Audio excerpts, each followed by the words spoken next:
Hello and welcome to another WPLDN WordPress London Meetup. Diane, Paul, thank you so much for joining me. Good to see you both. Hi, Dan.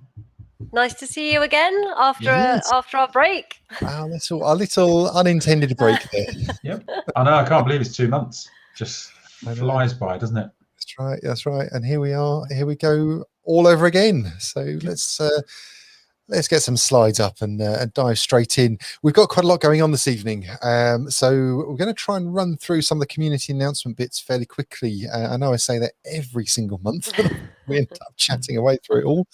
But I'm going to try and run through. So format type, we've got one speaker coming up, and then we've got a round table, which I'll get into some more details in a moment. Welcome if you are joining us on live.bigorangeheart.org. Thank you so much for joining us. If you were in the social just now chatting away about some random old stuff, it was a pleasure to have you there. Thank you. Thank you all for being there. We're going to continue that social space. It's going to stay open throughout the entire event, and we're going to all dive in after the final session wraps up as well. The events are brought to you by Big Orange Heart. Big Orange Heart is a non-profit supporting and promoting positive wellbeing and mental health within remote working communities. The community of volunteers that make these events happen are all part of the Big Orange Heart community. So I just wanted to quickly run through. I'm Dan Maybe, founder of Big Orange Heart. I've been doing WPLDN for some time now. Lots of other things within the WordPress community, and it's a real pleasure to be here with you again this evening. Diane, do you want to quickly introduce yourself? Yes, hello, I'm Diane Wallace, and I'm a freelance web developer specializing in custom WordPress plugins and themes. Excellent, thank you. Leo is going to be with us. He's not here right now, but he's going to be joining us shortly. Paul, do you want to say a quick hello and who you are? Yeah, hi everyone, I'm Paul. I run a small agency, Smart Digital, just outside London, and I'm also on the Big Orange Heart fundraising team. That you are, and for that I am eternally grateful. Okay, and talking of fundraising and sponsors, I just want to say a big thank you to the companies that are supporting Big Orange Heart. And instead of listening to me dribble on through that here, you can listen to me dribble on through this video.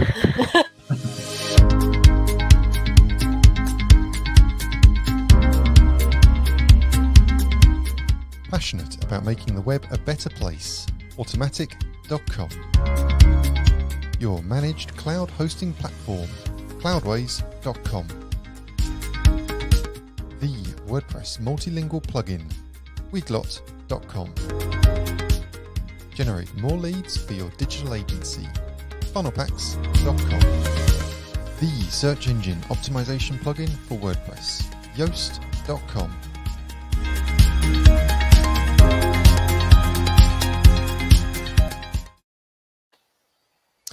And you may notice there at the end, we've got that web URL, big.ht/thanks.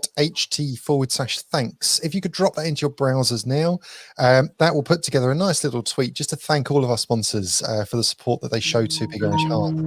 Thank you out to Automatic, Cloudway, Funnel Packs, Weglot, and Yoast. Excellent. Love a bit of going on there. Also want to say thank you to our supporters. These are companies that are giving time into the organisation: Blue 37, Smart Digital, and Sotic. Really appreciate, obviously, the commitment and the time that's given to enable us to deliver these events. So on to tonight. As I said, we've got Michelle Frechette joining us, who she's going to be giving walking us through some of the lesser known features within WordPress. They're often hidden away. There's little bits that we may just overlook if we're a regular user of WordPress. We get stuck into our own routines. Or if we're a new user, then it can be a little bit like walking into the cockpit of an airplane sometimes when you jump into the WP admin. There's a number of places you can be there. And our second session, which again, I'm going to dive into a bit more detail in a moment, but we're going to be running a round table session. And within that, we're going to be inviting you, the audience that are with us this evening, to come and join us on stage. But as I say, I'll jump into a bit more detail shortly on what that means. We are always looking for speakers. If you are interested in delivering a talk at WPLDN, please do hit big.ht/speak. You can fill in the form there. And then we will then be able to reach out to you and have a conversation around your session, and look to invite you on board and share your knowledge with the community. We run a really wide breadth of subject matters across WPLDN. So whether you're a beginner, or whether you're a hard and fast dev that's been at this for more than a decade and a half, as some of us have, then feel free to come and join us. We're open to the full range of skill set, the full range of knowledge. Whose phone is that? It's not mine.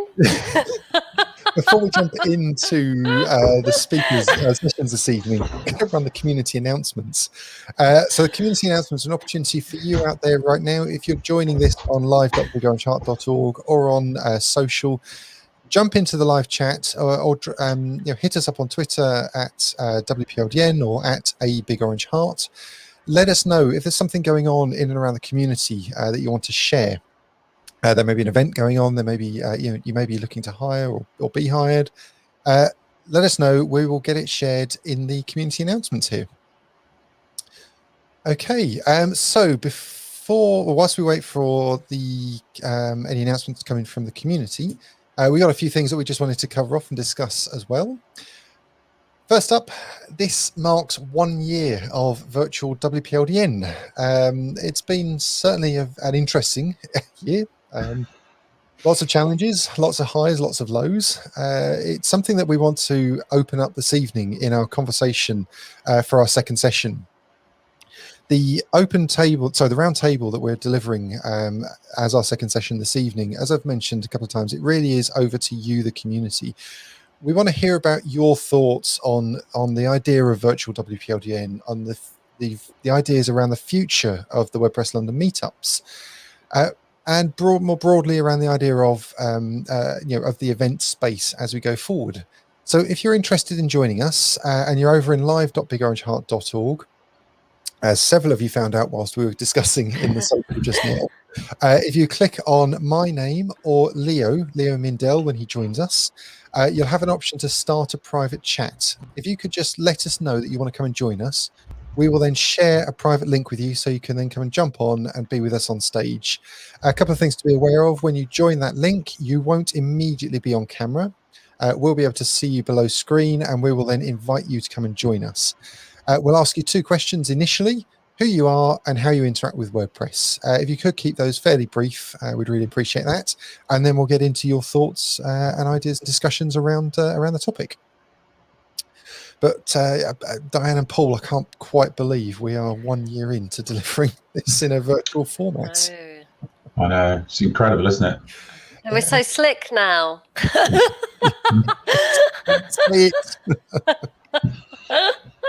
It can only go one way from here. Yeah. Excellent. Up, I believe that is. Yeah.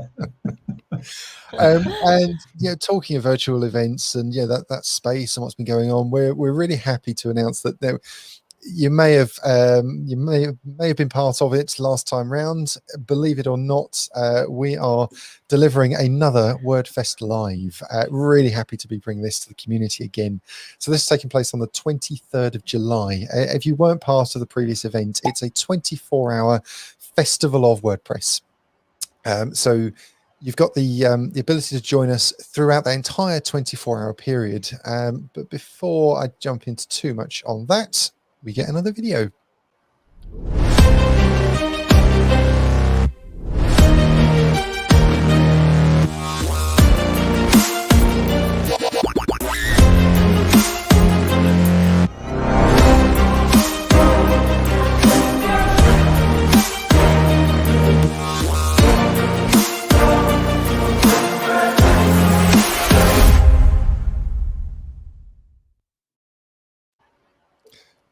Love it. If you are interested in WordFest at all in any way, shape or form, please do visit wordfest.live.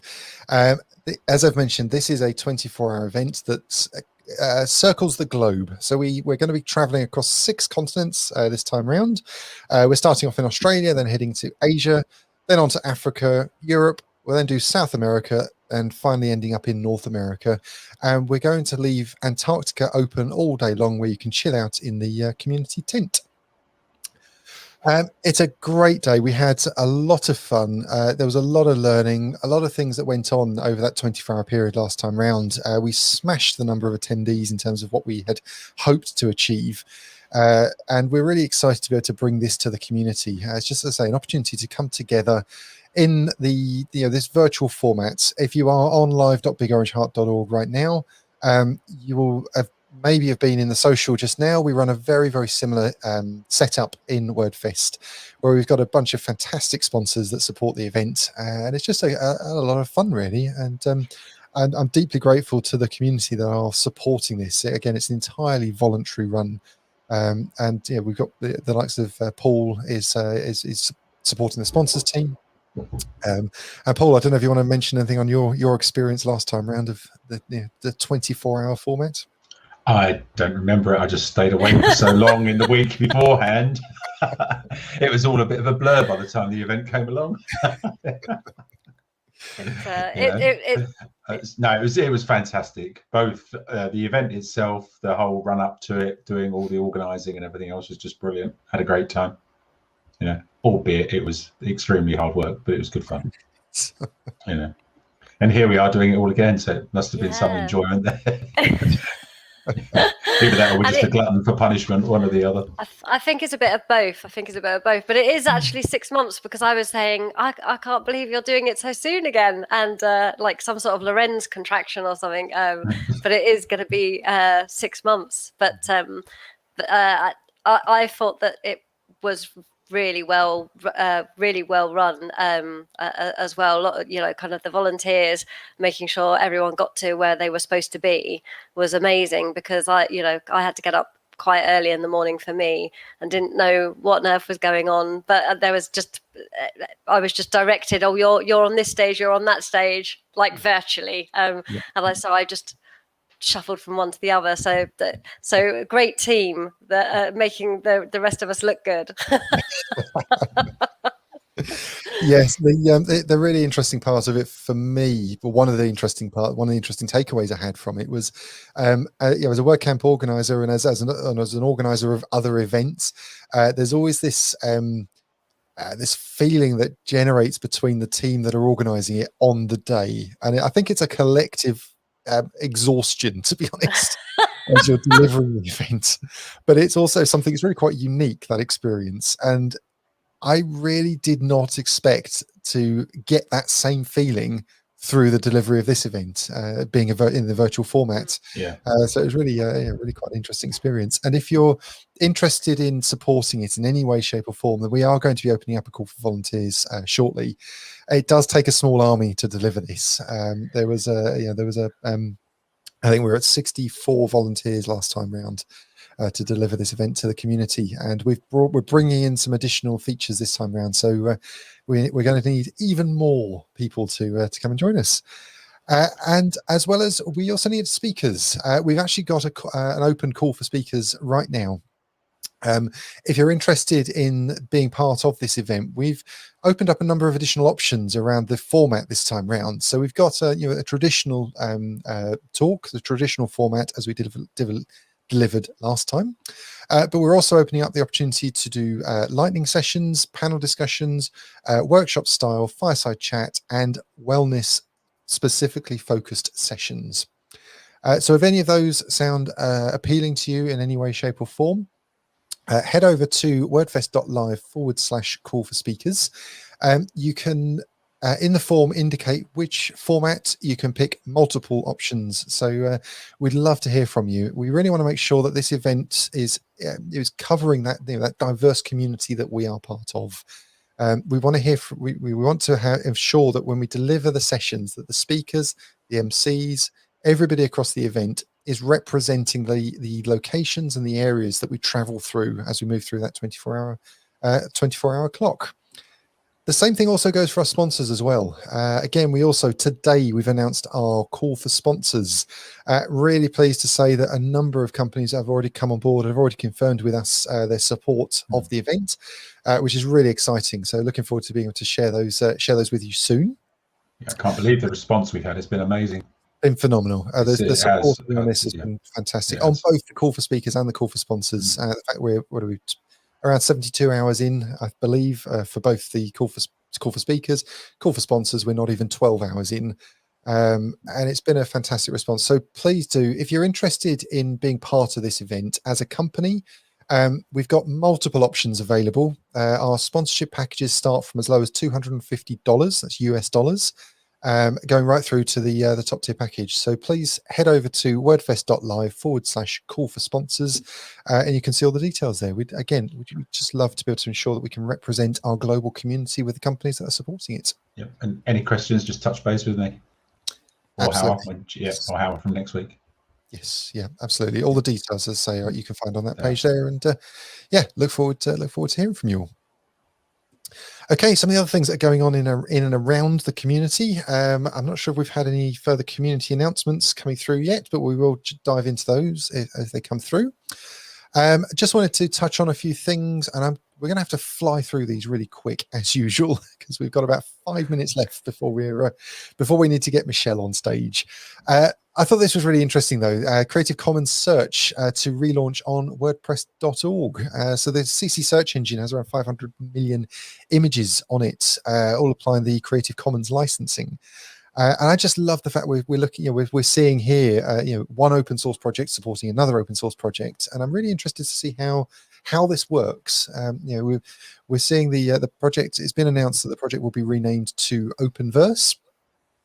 Which is nice. I like the where this is going, and the way the community is supporting this concept. I don't know if either yourself, Diane, or Paul, have had any experience with search engine. Yeah, I use Creative Commons a lot. Especially if you're looking for pictures that you can use for WordCamps for talks. You have to make sure that they are can be freely used. So I do actually use it quite a lot. So I am glad that and as you said, it's really nice that an open source project stepped in to save it, because I think it is an invaluable resource. Because I know there are things like Pixabay, which people can't use. People think they can, but you can't use that for slides for talks for WordCamps, because they're not actually the license actually isn't compatible with the license that you need to be able to share slides for WordCamps. So it's a really useful resource. You know that. And it's really clear exactly what the license is for each of the images in there. So I am glad it's being saved. Sorry, that was more rambling than I meant it to be, and I know we're supposed to be keeping it short. But to summarize, Creative Commons search, good. Glad it's saved. It's this issue of it being compatible with the GPL licensing, really, isn't it? Which is a really key issue here. Yeah, I'm just going to say everything that Diane said. Yes. Big but more concise. But you've done all the hard work for me. Yeah, I'm not used to talking to people anymore. Yes. Okay, moving on, and this is one where we could ramble on all night long for this one. So we're not going to. This is going to be a more concise. Foresight editing. I felt it would be wrong for us not to mention it at the moment. I mean, there's just so much going on in and around the space in relation to foresight editing. Whether you think it's good, whether you think it's bad, again, we'd love to hear what your thoughts are on this. The direction that the project is heading in. There's been some really interesting things, and this isn't directly related to foresight editing in any way, shape, or form. But is there are we hitting a point where there is some potential fatigue within the community just because of the lack of the in-person aspects of our events? And there's just lots of questions that I'm certainly running through my mind at the moment, and I'm certainly not trying to blame it on the concept of the the block editor and the foresight editing project and where that's heading. But I think there's certainly been some difficulties, shall I say, around energizing some of the community, which is unfortunate. But no, coming back to the foresight editing, we've had a go for elements and aspects of the foresight editing to hit WordPress 5.8. I don't know, Paul, Diane, have you got any thoughts? I'm sure you probably have on the Foresight editing concept. I think it's going to be really interesting. I'm just interested to see where it goes, and as it progresses, get a chance to have a play, and then make some more informed opinions from there. Really. Yeah, I'm kind of waiting to sort of like see, because I have concerns, as we know, as we've discussed before, about how, kind of how much. But I'm also hopeful as well, because kind of. I think anything that moves us away from some of the terrible things that happen with some, not all, but some page builders. So I'm kind of half and half on this. I mean, I'm hopeful, and also, kind of slightly concerned, but I'm hoping that we actually end up with something that's really useful to the community. Yeah, absolutely. So that's my diplomatic response. As I say, this is such a huge subject. We could go on to this in lots of detail, but we're not going to.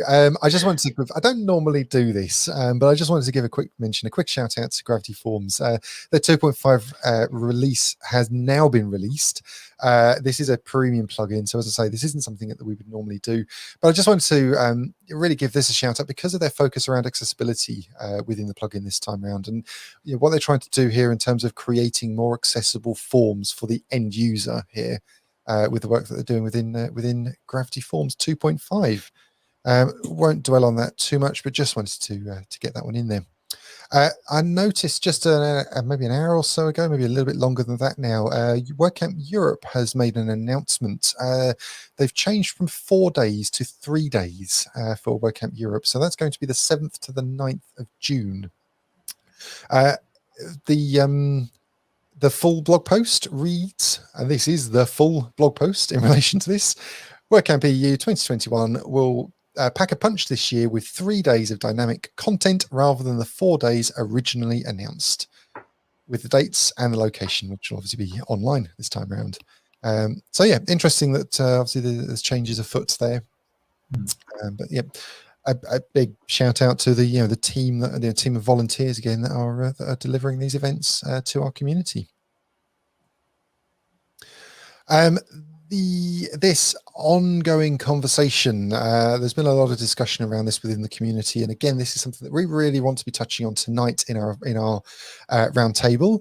Will we see in-person WordCamps in 2021? So this was a conversation. This was related to a post in WP Tavern, which Justin Tadlock had published, pointing to a make post that Angela Jin has released on make.wordpress.org. Sorry. Cool, you don't want to be doing that, do you? Again, we really wanted to dive into this and the ideas around it, your thoughts as a community as we go into our our roundtable later on this evening. That I often make notes in relation to these things on our on the slides here. I put one word with a question mark: responsibility. That for me is just a huge one. How do we manage this, and where does the responsibility lie, etc. But I guess should we dive into that in a bit when I've got a bit more time. And speaking of events, the concept of in-person, concept of the virtual, as I mentioned, WPLDN has been virtual for a year now. We have previously announced that we will continue to be virtual for the remainder of 2021. This is obviously we're continually watching, looking for advice in relation to this, and obviously we'll keep you updated. But I also just wanted to mention there are a number of other virtual events that we're delivering all through the live.bigorangeheart.org site. So we're currently delivering PHP London, DPIP, Leeds PHP, and of course, I'm going to squeeze that one in again, WordPress, as well as a number of other events on the platform, which are all being made available thanks to Big Orange Heart. If you are in this event and you are enjoying our ramblings so far, or enjoy the much more informed session coming up from Michelle in a moment, if you're on live.bigorangeheart.org, there is a donate button just underneath us. We would appreciate every single penny that goes into the charity. It really does help us deliver our mission to support positive wellbeing and mental health. into our community. So we'd love, we would, if you are able to support in any way, then we'd really appreciate that. So that's it. Just one thing on the community announcements. Mark has put in the chat, episode 13 of WP CAF. There you go. Oh, you've got it up. There you Yes. go. 10th of May. Yes, Mark, thank you very much for sharing that. It sounds very interesting. So we're going to be discussing the future of WordPress. So that's a fantastic conversation to be hearing, obviously with the people that are involved in that discussion as well. Yeah, I look forward to that. Yes, yeah, and if you've not caught WP Cafe before, highly recommend it. Mark Wilkinson and Keith Devon are running these events through their, it's part of their High Rise Digital company. So please, yeah, do hit up the WP Cafe. Okay, I think there may have been a couple of other announcements, but unfortunately we have run out of time on that. So what I'm now going to do is invite Michelle to come and join us on stage. Michelle, welcome. Thank you so much for joining us. Hi, Michelle. Thanks Hi, for having Michelle. me. I've decided I'm just going to ramble through the whole presentation so that I fit in. Excellent. I am so pleased to have Michelle join us this evening. Michelle Frechette is going to be giving her talk, The Hidden Features of WordPress. Michelle is the head of customer success at GiveWP, but it does not stop there. Oh, no. She is also the, I think this is a unique title, isn't it? Podcast barista at WPCoffeeTalk.com, co-founder of Underrepresented Tech, creator of WPCareerPages.com, and in her spare time does an enormous amount for Big Orange Heart as a volunteer. So Michelle, it's a pleasure to have you here with us. Thank you very much for giving your time yet again. Yeah. I'm going to be registering WPGluttonForPunishment.com as my next project. But only if you've got time, which sounds like you won't have. So, well, you know, I'm always like, I could fit one more thing in, right? And you also do a lot of talks at a lot of or in person previously, and obviously now the virtual space as well. It's a lot of fun. I just love this community, and I love giving back to it. So it's fun to be able to do that. And Big Orange Heart is a great way to do that. So. Yeah. Excellent. Well, thank you. Okay, we're going to drop off. I'm going to bring your slides up on screen now. If you have any questions for Michelle, then she is going to be delivering a live Q&A at the end of her session. If you're on live.bigorangeheart.org, drop your questions in the live chat. We'll make sure they get up on screen, and we'll ask Michelle of them at the end. If you're on social media, then tag at a Big Orange Heart or at WPLDN, and again we'll make sure those questions are presented to Michelle at the end of the session. For now, Michelle, thank you very much. The stage is yours. Thanks for having me. So several years ago, I was working on WordPress websites and could not figure out how to do some things. And of course, turned to Google, because isn't that what we do? And discovered there's so many more features in WordPress than I was even aware of. And of course, the biggest secret of all is that none of them are really secret. They're not hiding. It's kind of like the cat that thinks it's hiding in the box, but it's really not hiding at all. And so everything there is there. There's only one thing I'm going to show you today's presentation that you cannot find easily. There's no button, there's no link within WordPress that I've ever found to find it. So there is truly one hidden feature. If you hang in long enough, you're going to see that with me. But some of the lesser known features that I've discovered over the years, and they literally are at the top of your screen, is this little pull down for screen options, post options, page options, the post page editor, quick edits, favoriting your plugins. If you don't know about that, that was a game changer for me as well. And then some miscellaneous shortcuts that I've thrown in here for you at the end. So the first thing is, if you are looking for screen options at any one of your WordPress dashboard, most of the pages that are going to appear to you on your WordPress dashboard are going to have screen options. And they're going to appear at the very top of your screen in the upper right-hand corner, right underneath where it says, Howdy, your name. And you'll see that little tab. You just click it and things are going to appear. I'm going to show you that in just a minute.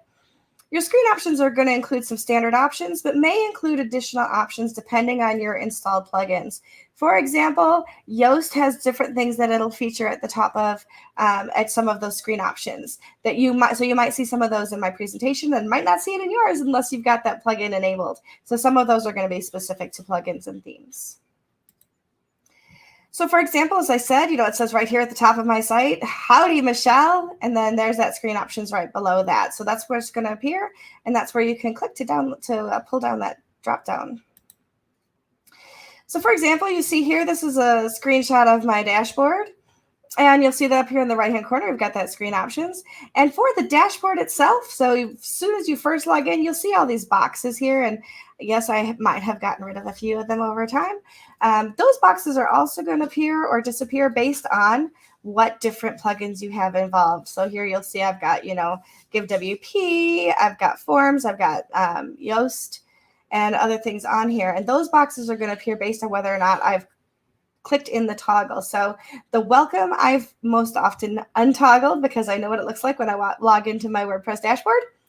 But what's really cool, and this is something they added about 3.5 years ago, was WordPress events and news. So if you're like me and you kind of gloss over that first dashboard and you go in and you're just immediately clicking into your menu, sometimes it really helps to stop and pause and look at those upcoming events, because things that are officially part of the WordPress space are going to show up in there. And so you're going to see different things that that will be available. So for example, the watch party discussion, how to use WordCamp Venezuela is coming up next week. And so those kinds of things are going to be there. So that might be something that you want to pay attention to and attend coming up.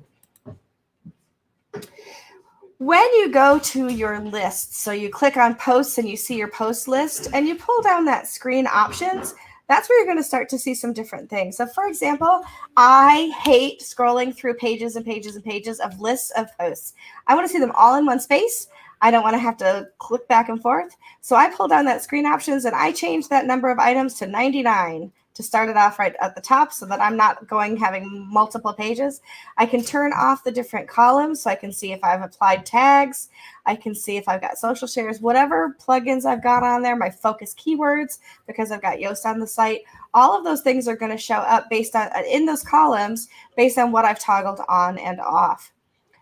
Especially with the categories and tags, I find that super important because if you're like me, you start a blog post and you forget to assign the category, and it's just staying there as unassigned or the unassigned category, and so it's not necessarily showing up on places that you want it to show up. So in that way, I can double check. It's a nice little visual check for me to see that I've actually finished what I wanted to do with that post before I start to share it out on social, and when I'm not included the uncategorized, and so they're not going to find it easily without having the deep link right into that particular post or page. So that, to me, this is a nice little visual check of what's included. Because I do use Yoast or other things, I'll also see the SEO, the readability scores, things like that I can put in there, and I can do a quick scan down. I can see if there's comments. So this is just a really nice way to be able to see what's going on with your posts. The screen options for pages list is very similar. So it's going to be a lot of those same things, but because posts and pages are a little bit different, you might see some different things appear there. So, here I'm not going to have categories, for example, and tags, because in pages I'm not having categories and tags. That's a function of posts. And so I'm going to see some of those columns not necessarily available across the two. They absolutely work the same. I can change the number of items on the page. I can toggle in and out what I want to see. Obviously, I have not put anything on the About Me page because the readability is red and there's no SEO on the page. So just for display purposes, I've got that in here today. But usually, I like to see green on both of those. When I go into the screen options and pages, in the classic editor, I also get drop downs, right? So for the classic editor, I can say how many columns I want, that 1 or 2 column. So that publish button is on the right-hand side, or it drops down below. I can see the page attributes. I can see all of those things that show up in the classic editor. It's very different for the Gutenberg editor and the block editor. So we're going to see that in just a minute. But if you are using the classic editor, I know some of you are holding on to it for dear life and will pry it out of your cold, dead hands, you do have screen options on the classic editor. You do not when you're using the block editor. If you go to the comments, you also can toggle on and off things in your comments. So on the comments, I can change out who's the author. For example, on my own blog, on WP Coffee Talk, for example, I'm the only person in there editing. I don't necessarily need to see myself as the author for every post. But if I'm curating a blog, like if I go into the Give WP blog, for example, I can see all the different authors of the different blogs there. So I can blog post there. So I can turn that on and off. I can turn on, on and off the different in response to, so I know where it's coming to and when it was submitted. So there's just different options that you can do there in your comments. In your widgets, you also have some interesting, the screen option pull down, and that's for accessibility mode. And when you turn on or off that accessibility mode, it's going to do different things, and that's for screen readers. So if you kind of pay attention to what happens with the screen options there, you can see now, instead of having to drag and drop things, which is difficult for somebody who's got visual impairment, now I've got an add button on the side of every single thing. It takes me over to a widget, and I have a more accessible widgets dashboard for people who are using screen readers to be able to navigate and be able to build their own blog without having to rely on somebody else to help them, or guessing where things are and not having any kind of accessibility features. So I love that they built that into WordPress, so that not only are sites able to be accessible to site visitors, but people who are building websites can also have accessibility features. In menus, this is where I first learned about screen options. I was building 2 different websites, one for my church and one for the school associated with the church. And I wanted to put a link on either one that would direct to the opposite site.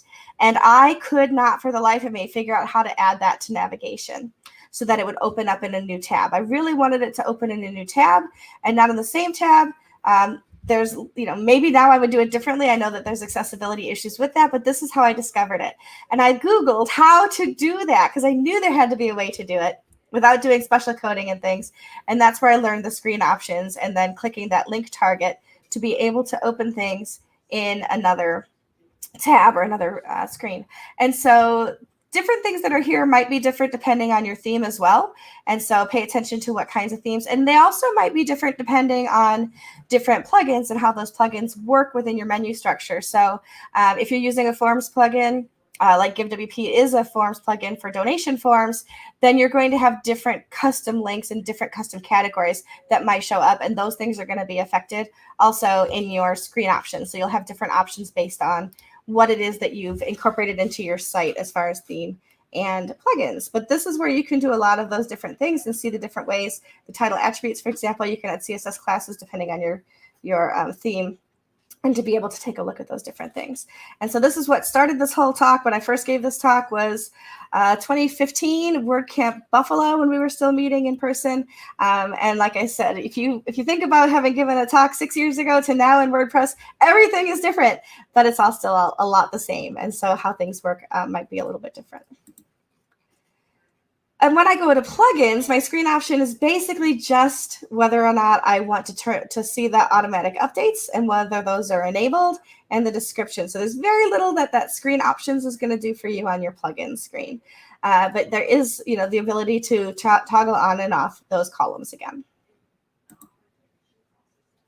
And then when you go into your users, you also have this. So I can turn on and off the different columns. So I can see, the number of posts that that person has created, what their email address is, and what their role is. And I can also change the number of items per page. So, when I've got 2 people, it doesn't matter as much. But if I've got, 1,000 people, perhaps I don't want to have as many pages to scroll through. So I can change that based on the screen options on each of those. And this is where now we introduce the block editor and Gutenberg, and there's so many different moving parts now. So when you open up an editing option, so you're looking at either your page or your post, Now we have so many different things that we can look at, and it can be a little overwhelming. And I've actually had to Google quite a few things here as well over time, and I absolutely got completely flabbergasted and turned to Twitter to understand how some of these things worked, and figure out when we first started using the block editor how I could turn my sidebars back on and how I would access different things. And so when you are in editing mode, you can see that you can toggle on and off what I'm calling the sidebar there, where it says post or block, just by clicking that black button at the top with a gear on it. That will help you give it a fuller width for editing, like a distraction-free writing, for example. And that will turn that on and off. And then you can look at the whole post or the block settings on the right-hand side as well. So if you are in a block, it will automatically show you the settings for that block in particular. So if you're changing the background color, for example, if it's an H or if it's a paragraph text, all of that's going to show up on that block. You can toggle back just by clicking post and see the post information. So that's where you can look and you can see your permalink, for example. You can set your featured image. You can set your different, I can't think of words today, but you can set the different excerpt. That's it, excerpt in there, whether it's a sticky post or whether you set it to draft standard, those kinds of things. All of that's going to show up there under post and block. And you can even change how the editor looks for you. So right now you can see I've got the top toolbar in there. I could go to spotlight mode or full screen mode, which is actually what I've got is full screen mode right now. So depending on how you want to do things and how you like your workspace to be laid out visually, you have options to do that now. But you have to know to click those three little dots in the upper right-hand corner. And you'll see there, you can see Yoast is on that page as well. And that's because different plugins will have different features that you're able to toggle on and off based within that space at the top as well. So there's lots of different things that you can do. You can see when I look at how the editor works for me, the top toolbar, spotlight, full, but I can also see if it's a visual editor. I can switch over to the code editor. I can, headline analyzer. Those things are based on, so you got the Divi settings, Yoast, those kinds of things are based on plugins specifically. And then I've also got tools like the block manager, managing my reusable blocks, things like that. So with Gutenberg, with the block editor comes a whole lot more features. And some of that is just playing around until you figure out what it is you're exactly looking for. Some of it is Googling and some of it's asking somebody on Twitter. Also within your page options, you can there's multiple ways to add blocks or even search what kind of block you're looking for. So within the editing itself, there's a little plus to the right-hand side. When you hover over an area, you click that plus and then you get your different options. So the ones that are most often used, it's going to show you that maybe it's going to start a paragraph automatically. And then from there, you can switch your paragraph. You'll see right underneath that arrow, it says hello world. And I've got the paragraph feature, left justified, bold, there's link. That's what comes up automatically when you hover over any one of those particular blocks. If you click the three dots on the right-hand side of that, that's where you can get things like copy, duplicate, insert before or after, edit as HTML. You can move, you can add to reusable blocks. There's so much you can do. This isn't a Gutenberg talk, so I'm not going to go in depth on all of those things. But really, there's so many different options. It was a little overwhelming when I first decided I was going to, dump 2 feet into the block editor. But I wouldn't change anything now. I love blogging, especially with the block editor, and so many things you can do. In addition to that little plus on the page itself, in the upper left-hand corner, I also have a plus. And when I click that plus, I get that pop-out on the left-hand side that shows me my blocks and patterns. And I can choose the ones that are most frequently used. So I've got my text, my media. I can also search. So if I wanted to search for different kinds of forms, for example, or if I wanted to search for text versus image versus different things like that, I can search in the search bar and then it's going to show me those different blocks. So there's lots of different things using the block editor, lots of different ways that you can do things. It does feel a little overwhelming at first if you aren't familiar with it, but I promise it does become second nature as you go through it. I love quick edit features. So quick edit features is where I can actually just do a quick edit without actually opening up a whole post. And you can bulk quick edit things as well. So if I do quick edit in my posts, for example, you can do this for pages as well. I just click that quick edit as opposed to the edit feature, and it's going to pop open a bunch of different things. I can change the category. I can allow comments or not. I can change the status of a post, so I can set it back to draft, change the permalinks. There's so many different things. I could change the author. There's so many different things you can do in there. Change the date, for example, that things were published. So there's lots of possibilities just with a quick editor. And again, you can bulk do that. So if I clicked 5 or 6 of those, and then I click the bulk actions at the top to edit and apply, then it's going to let me change the categories, for example, on multiple posts at the same time, or authorship of multiple posts at the same time. Now, maybe that doesn't sound like something you would think you would need, but when you're working with multiple people on the same site, on a WordCamp, for example, when we were working on WordCamp US, several of us were writing posts, and we wanted to remember that every post should be authored by WordCamp US, not by Michelle, not by Kate, not by all different people. But sometimes you forget to do that because you're logged in as you. So I was able to go in, check all the ones that were individuals, and quick switch them all back to the same author as WordCamp US. So sometimes those little features save you just a ton of time.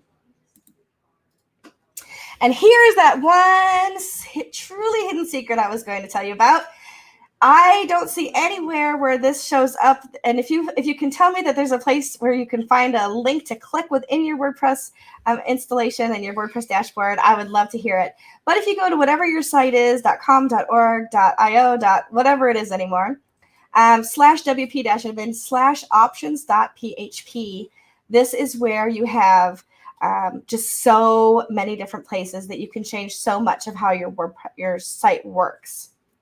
So, for example, I can change the admin email here. I can change the blog description. I can change the blog name, things like that. But this truly does have a lot of different features and a lot of different things that you could change. And I always preface this page by saying with great, I can't think with the great responsibility. So you want to make sure that you're not changing things in here that you don't mean to change in here, because this has a lot of opportunities to make mistakes that could be difficult to recover if you don't know what you're doing.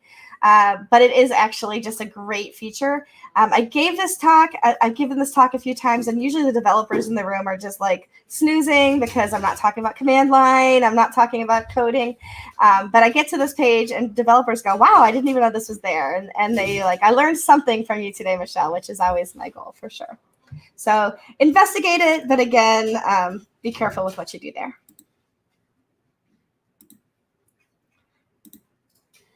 Some miscellaneous shortcuts. So when you are doing things, you can change headings, lists. There's different things you can do to make that real easy.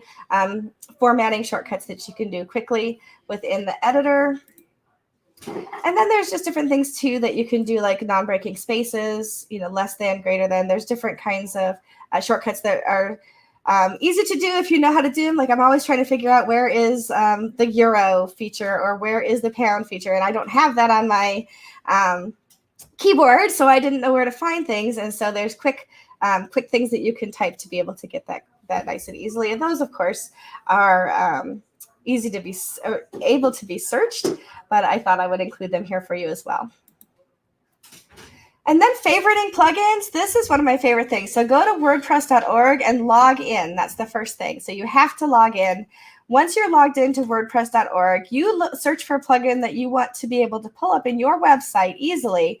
And all you have to do is click that little heart, and that's going to favorite the plugin. Then when you log into your website and you go to plugins and you want to add a plugin, all you have to do is type your username in. Let's see. Over here. So you'll click over here to add plugins, and then you're going to click favorites on the right-hand side there. A little bouncing ball will find it for me. And this is where you're going to type in your username and then click get favorites. And when you do that, the plugins that you have favorited are going to show up there so that you don't have to necessarily remember what is that one called. And you'll see we favorited Give WP before. Now I can see it here in my active installs. I can activate it here, and it's going to show up in the plugins that I've got. Just a nice little feature of how they've built your user login to be able to connect right through to your website. The really cool thing about it too is that if I know somebody else's user, I can search their favorites. So if I know what Dan's username is in WordPress.org, which I do because that's one of the questions I asked for WP Coffee Talk, I can type in his name here and see what his favorited plugins are. So it's kind of nice if you know that it's mine is just Michelle Ames. You can go ahead and see some of them have changed since I built this. Give WP now has 100,000 active installs. So of course this has been a little while since I updated this particular slide because it works exactly the same, but you have the ability to look up other people's favorites as well. And then, like I said, those WordPress events on your dashboard is just such a nice feature that they built in there. So you can see the different events that are coming up and you can see the different news and things that they're sharing there. So when there's a new blog post at the tavern, when there's a new blog post on WP.org, all of those things are going to show up there too. So that's a great place to get your news and learn more about what meetups and WordCamps are coming up. And then it's like I said, this is not hidden, but some of the greatest features of WordPress come with being part of our community. So obviously you're here in a meetup, so you know about meetups, you understand WordCamps.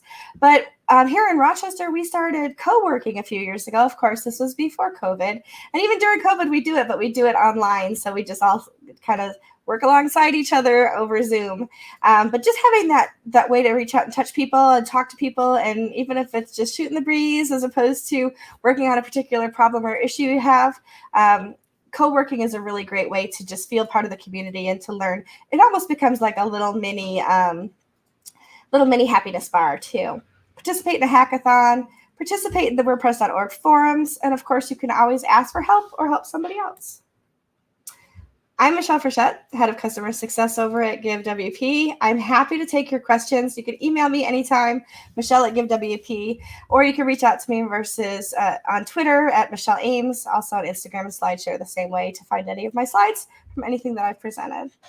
Thank you so much for having me today. It's great to be able to share the things that I find particularly interesting and fun, and hopefully things that will make your job a little bit easier too.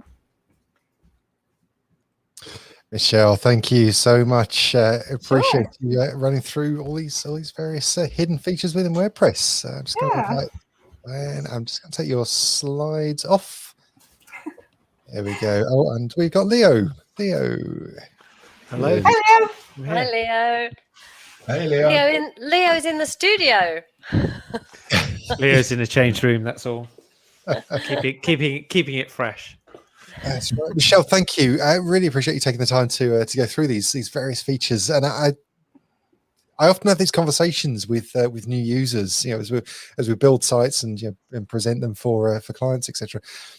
It feels like often walking into the cockpit of an airplane within WordPress. There's just so many settings and so many places, and I always thought that adding the customizer and just more settings in there felt like it was just hiding more stuff. So trying to find things within WordPress is certainly a challenge, certainly for new users. And I think Keith and myself were both never had any idea. I certainly had no idea about the favoriting plugins, and it just goes to show that there are so many things going on in there. So thank you for being. The thing about favoriting plugins is they're only going to be plugins found in the WordPress repository, so you're not going to find any of your premium plugins in there. So don't go looking for any of those, because Gravity Forms does not appear in the WordPress repository, for example. It's I don't know. I think Keith had a similar comment. It's a little bit odd that you can search for other people's favorite plugins in such an easy way. Well, you know what? When you put yourself out there, like I have, of hey, this is where you can find me, and this is how you do it. I make sure that I'm trimming that up all the time. It's like my front yard, and so I'm like making sure that the flowers I planted are still blooming and not deprecated. Brilliant. Don't judge me by my favorites. I don't know about anybody else, but are there certain features or options that as you go into a new install, do you have to every single time you have to make that change? I don't know if anybody else has any experiences across that at all. I think you always find that you have to, you're always, as you say, just it's getting it to the environment that you're used to. And what we do is we actually find that we customize and we create what we want and we replicate that. Now we're using templates inside of AWS to deliver our platform. It's much easier for us to sort of say, this is the snapshot, this is how we want it to work. But some bits just don't quite follow that process. Yeah, I think it was Gary. I posed that question in the chat, and Gary mentioned that it was each time going in and adjusting the date, and there's just little things that constantly need tweaking as we. And I think the one that catches me all the time is that we suddenly seem to default back to American English every now and again. You're like, I'm sure we changed it, and it just catches you. Yeah. The locale is always the one for me when you go in and you've got howdy up in the right hand corner. You just know it's got to be done to you. Yeah, it's just wrong. The first time I ever logged into Big Orange Heart, I was like, where is the trash? I can't find the trash. I'm like, oh, it's called bin over there. We all have our challenges, Leo. We certainly do. I don't know about this. I don't know what your thoughts are, Michelle, on this idea of more settings within the customizer, and just that as we try to bring new users on board, trying to clearly explain, demonstrate how to get to places. If you've got the admin, and then from the admin you go to the customizer, and then from the customizer, it's just for me it feels like it's kind of layer upon layer upon layer of places where things can be. One of the things that I said on WP Builds a few weeks ago is that just because it exists doesn't mean you have to use it.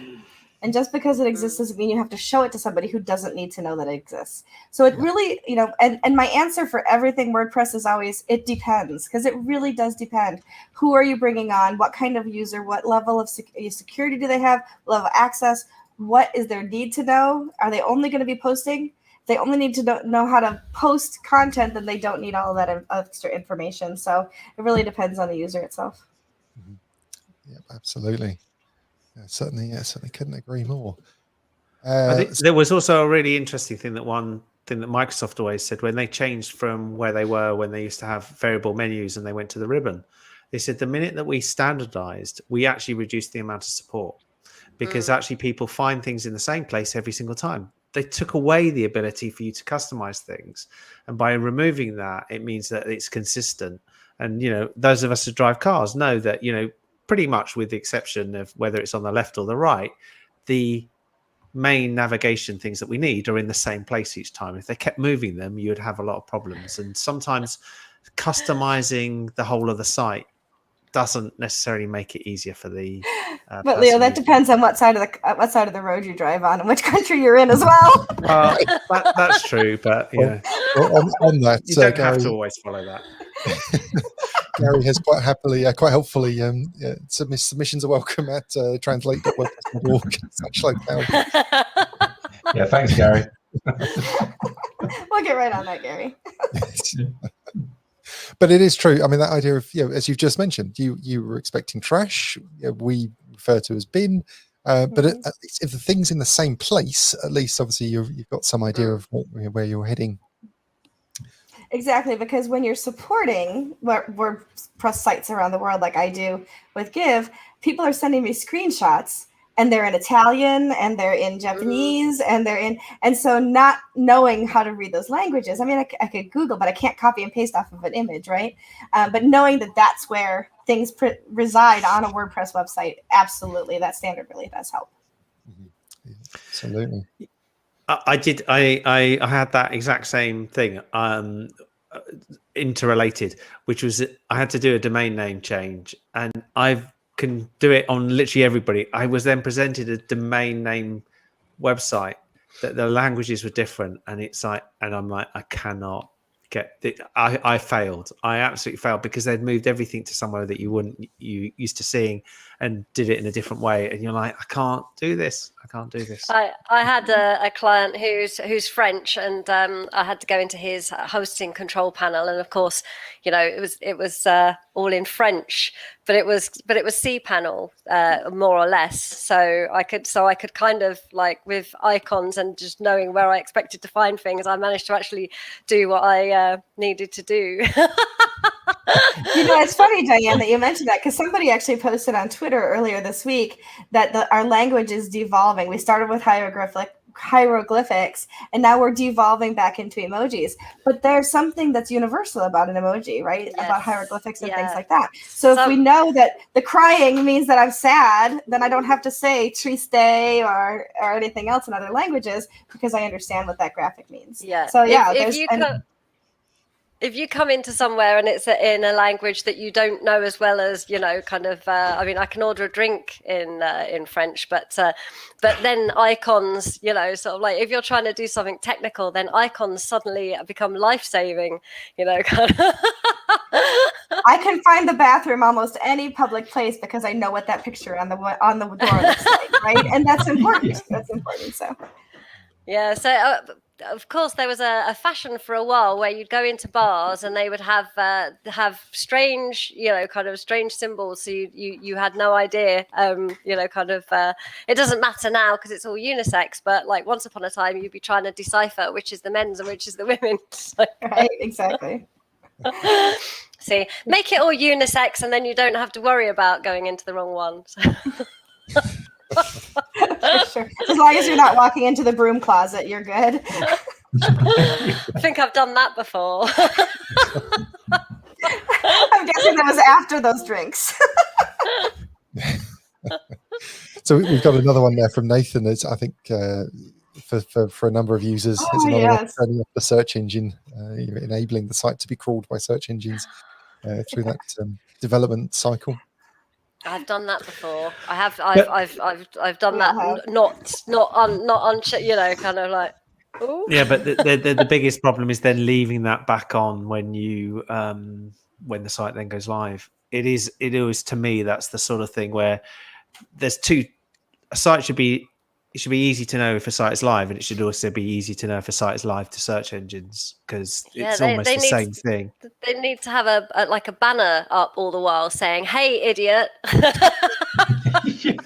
Did you mean to do this?" So.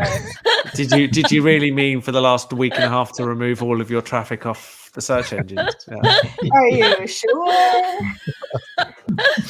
Is that something we can submit to Gary as well? An idiot banner. Hey, idiot! Just make sure this is what you want. Exactly. So I guess, Michelle, you must have some quite unique challenges in relation to supporting an international audience, and that from a plugin perspective. I don't know if you've got anything that was particularly challenging, or in relation to not being able to find things or do things within the WordPress admin. So within the WordPress admin, not as much, because a lot of things will translate even with Google Translate turned on. Like if I enable that extension in Chrome, a lot of things will translate for me, and I can see that. Some of the real challenges come when you're trying to do a Zoom call or a phone call with somebody and you don't speak the same language and you're trying to find a way to communicate. I've done demos before where they're speaking Portuguese, I'm speaking English, and we're both using Google Translate to type into the chat to communicate that way while I'm demonstrating things. So there are definitely different things that are challenging, but there are ways around it, right? And there's ways that we can communicate, and we laugh through it because it's ridiculous while we're doing it, but we're also able to communicate and share information. Yeah. Okay. Just as we wrap up here, one more sort of thought around this. And this is quite a big topic, so let's probably not get in too deep into this. But just the general idea of the WordPress admin, and is it becoming a very dated space? Do we need to be looking at updating that? What does that look like? And can we imagine the pain that we would have to go through as a community to take it from what it is now into something that looks like a 2021 modern application? That's a good question.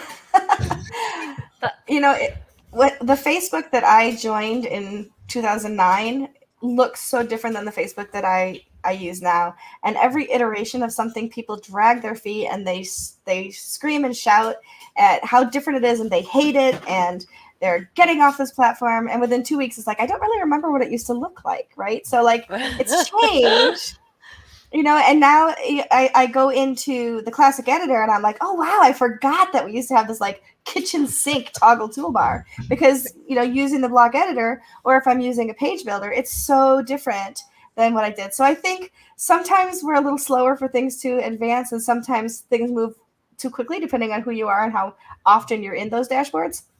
But I think we're probably going to see some things update as we go, and we'll probably hear people blogging about it and tweeting about it, and 2 weeks later it'll be old news.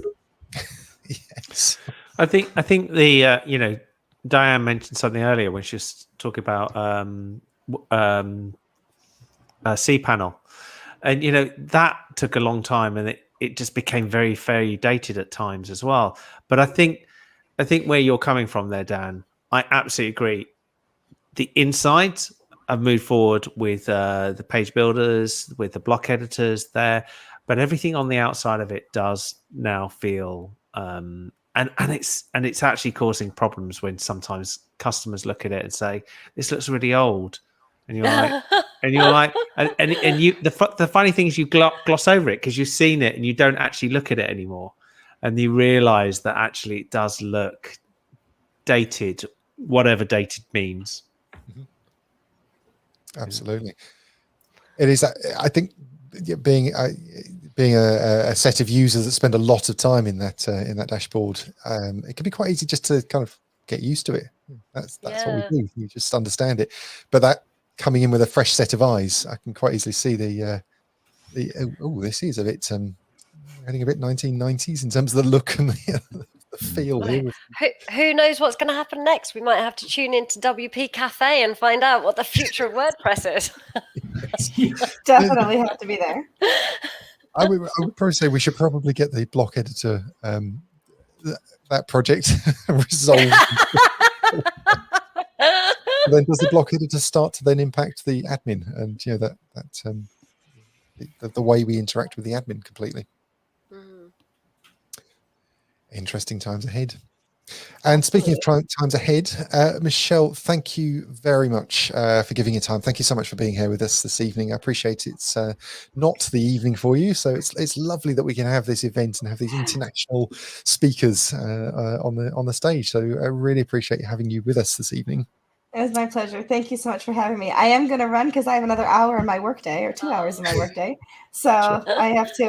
I'm sure those tickets are stacking up for me to help my customers. But thank you so much for having me, and it was a pleasure. It's been a pleasure. Thank you, Michelle. Thank you, Michelle. See you later. Take care. Bye-bye. Bye. Okay, so this is the point where we would normally then introduce the next speaker, and you've got us. But not just us. Also, not just us. Not just us. This is where we are. So we're going to now run a round table, a virtual round table, which we have done once before, and it's a little bit chaotic for us managing it, but it's also a lot of fun. We are turning the tables over to you. So if you are on live.bigorangeheart.org right now, we're inviting you to come and join us in the chat live on stage. A couple of things just to be aware of. If you would like to join us, we're going to be talking about the topic of the future of WPLDN and the slightly broader subject of events as we move forward. The way to do that is to in the chat. So if you're in live.bigorangeheart.org, on the right hand side you should see a live chat going on. Click on either my name or Leo's name, so that's Dan Maybe or Leo Mindell. You can then start a private chat and just indicate that you want to join us. We will then send you a link, a private link, to come and hop on with us. When you click that link, you are not instantly going to be live on stage. We will be able to see you underneath. So think of it as a bit of a waiting room whilst we're having a conversation with whoever happens to be on stage with us at that point. When we invite you on, we're going to ask two questions. Who are you and how do you interact with WordPress? If you could keep those down to nice short answers, we'd really appreciate it. And then we'll get into obviously the discussion and the subject matter of the future of WPLDN and the future of events. So, where do we kick this off? We have first victim. And the first victim, so to speak, is sitting waiting right there for us. Robert, really happy to be able to invite you to join us. Robert Jacoby, thank you so much. I'm out of here. Diane's already. I'm already in Diane's sights, so. Oh, that's all right, Robert. You're family, so. So, Robert, who are you, and how do you interact with WordPress? Robert Jacoby. I write news, opinions, and other factoids on robertjacoby.com as my media site. I do strategy and analysis consulting. And thanks so much for putting the Openverse link up right away. Boy, that put a big smile on my face. Excellent. Well, I've got to say, just before we get into the subject, your blog, the news that's coming through from your site, highly recommend it to anybody that's in the WordPress space. There's some incredible pieces of Totally agree. It's the thoroughly enjoy receiving those emails. So thank you very much for the time that you put into to creating them. Don't tell anyone I'm behind on today. You've still got time. What time is it there now? Oh, I'm at 2:12, so plenty of time. Okay, so we're talking about the future of WPLDN, and this is it's an interesting topic. It's an interesting subject matter because WPLDN has obviously evolved over the last 12 months. We're now delivering. We're now 12 months into delivering the event, and we're sitting here right now having a conversation over international waters. It really has changed for the positive in many respects. Of course, there's also this huge. We're missing on the in-person aspects of it, but there are also the positives. But we'd just love to hear your thoughts, Robert, and why are you here with us talking about the future of WPLDN? Well, without WP, LDN, I would have been missing out on at least 2 fantastic meetups a month that I would have never gone to, just because the Concord no longer would take me to London to meet up with you folks. But I mean, really, what COVID did for a lot of this is expanded the reach of these kinds of events. Again, there's no humanly possible way that this could have happened without it being a virtual event. I've only been to WordCamp London once, and then the world turned upside down, and this is great. It's a great crew.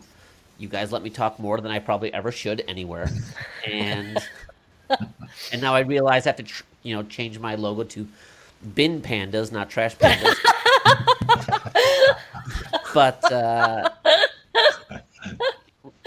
but really, to just being virtual has a lot. I was looking at the chats earlier. There's people from California, people from Asia, people from everywhere, and I don't know why everyone just seems to gravitate to this one. No, it's you guys really have put so much effort into a monthly now, and it's been bi-monthly meetup, and it's really showed in the the quality of the content, but also the quality of the people who want to show up and interact with each other. Thank you for that. Thank you for saying that. It's been really interesting, this journey with the the kind of internationalization of it, and the enabling individuals from across the globe to join us. It's been we're now our meetup community is made up of we've got more than 100 international locales from members. It's quite spectacular to see that, and it's just this interesting issue of how do we continue to do that when we get to a space where it is safe for us to start returning to the in-person events. Well, please don't stop this. So obviously WP London does 2 events when we have time. And I would hope that one of them could always be virtual, so that at least once a month there's that opportunity. I can't wait to get out and meet my WP Chicago folk again in person, and have a pint and spend a couple hours and not worry about everything. But this has really been one of I think a shining example of what can be done well in a virtual space. And so you guys did start moving to a twice a month shifted format, and I hope that at least one of them is still virtual, because again, there's just no way I can make it out there. And I think of all the people I've ever met in person, I think it's only Leo who I've met in person. Yeah. Which I know of all the people to meet from this group, it had to be Leo. So Leo's our ambassador. talking just very quickly, because we've got a couple of other people coming in, but Robert, you mentioned about the fact that Chicago is your home WordPress thing. Have you been also, for other people out there, have you been going to many other meetups virtually apart from us and Chicago? Oh yeah, I try to hit as many as I can. Some of that's gonna whittle down as hopefully I can actually go to them in person. But I really like, if the audience is big enough, that people would be able to do it twice a month. I think that's actually very it just affords a unique opportunity. So the WordPress Mega Meetup is great. WordPress Atlanta Meetup is great. WordPress Chicago, of course. There's all these ones that you wouldn't normally get a chance to go to, but if you could pop in for half an hour, whether it's for the networking portion or for like Michelle's great presentation, seeing the session, it's easy to do. So I hope that I'm not necessarily looking for some kind of magical hybrid solution, but if there's ways to do it in person and virtually, if you have enough volunteer resources to make it happen, I think those groups will be really successful. They're sometimes referred to as the roomies and the zoomies in the same place. Sure. is going to be a tough call. Yeah. No, I think there should be focused effort on one and the other. Yep. So if you're going to do it in person, do it as best you can in person. If you're going to do virtual, do as best you can in virtual. I do look forward to actually one day making it to a in-person WP London meetup. I have no idea what that is. I don't know what that entails. Is it in a pub? Is it in a church? Is it in a school? We don't know. There's a city that way, which most of us have actually only been to once or twice in the last year. You're exactly right. We don't know. Well, thank you so much for joining us this evening. Thanks, we have got a couple of people waiting to come and join us, so we're going to move on. But really appreciate you giving your time and your opinion into this. It's good, always a pleasure to have you join us at the event. Thank you, Dan. Thank you all. You do such a great job. Cheers, Thanks, Robert. See you soon. Thanks so much. Okay, so we have got one Mr. Gary Jones. Gary. Hi, Gary. Welcome. Good evening, all. Everyone on his best behaviour. Mr. Jones is recording. Yeah. Gary, it's a pleasure to have you with us. Thank you so much. For those of you that aren't familiar, Gary, among many other things, used to also be a co-organizer of this event. So real pleasure to have you back with us here. For those of you who don't know, do you want to quickly introduce yourself, who you are and how you interact with WordPress? Yeah, my name's Gary Jones, and currently I'm an engineering lead at WordPress VIP, which is kind of the enterprise arm or enterprise division of Automatic. Excellent, thank you. And what are your thoughts across the whole the future of WPLDN and that wider event space? I think it's interesting. I agreed with Robert as well in that there is value in both the in-person meetups and the virtual as well. From the in-person side of things, as you said, I was previously a co-organizer. I could see that the people who were coming along were such a mixture of kind of hobbyist users of WordPress, kind of actual full-time users of WordPress, and engineers to do with WordPress and so on. So the in-person meetups hit quite a wide range. Obviously, I don't know what the range of the virtual attendees are, but I would presume a similar sort of range as well. I think the in-person meetup has the kind of unique selling point is that it is physical. It is aimed and focused at the London space. Obviously, like there's several of us, even as organisers, who travel into London, let alone the people in London who kind of perhaps came after work, whereas that can be seen as a plus or a minus in so much as the virtual meetups, as you're having now, is it's more kind of generalized. How is kind of WordPress London virtual meetup different to a WordPress Leeds virtual meetup that is different to a WordPress Paris meetup, let's say? So it becomes a bit more generalized, but in some ways, does that make it like more competitive in a good way, that you're trying to get the best speakers, you're trying to have the best kind of technical setup, the best organization? Does that kind of help drive that quality, that then kind of the content comes across and the interaction and the social and kind of the goals that kind of any meetup, WordPress or otherwise, has?